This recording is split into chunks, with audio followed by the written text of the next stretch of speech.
బలవంతమైనటువంటి ఏనుగులు, తర్వాత సింహాలు, ఇవన్నీ కూడా సర్కస్లోకి వెళ్ళిన తర్వాత ఎలా చెప్తే అలా వింటాయి.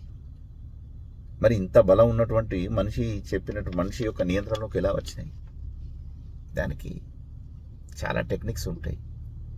ఏనుగును వీటిని ఏం చేస్తారంటే, ఇటువంటి బలవంతమైనటువంటి బలంగా ఉన్నటువంటి వీటిని కంట్రోల్ చేయాలి అంటే ఒక మొలలు ఉన్నటువంటి ఒక బోన్లో వేస్తారు.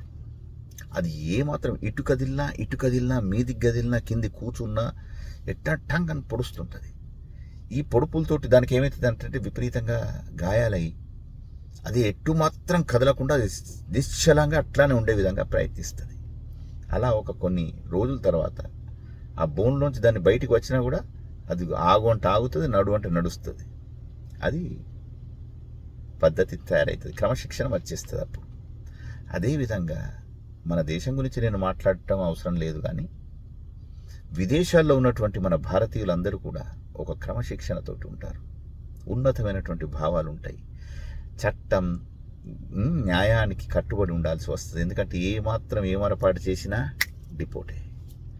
విదేశాల్లోకి వెళ్ళినటువంటి విద్యార్థులు, తర్వాత విదేశాల్లో పనిచేస్తున్నటువంటి భారతీయులందరూ కూడా ఉద్యోగాల కోసం వెళ్ళినటువంటి వాళ్ళందరూ ఎంత జాగ్రత్తగా ఉంటారు.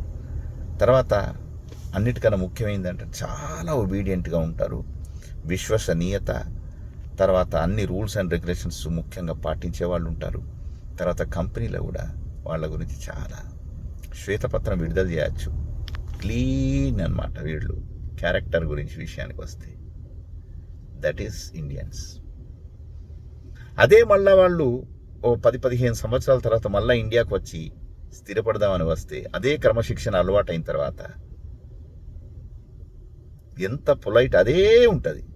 అది అలవాటు పోదు, చచ్చిందాక. అది పుట్టుకదో వచ్చింది, పుడకల దాకా పోదు అన్నట్టే అవుతుంది.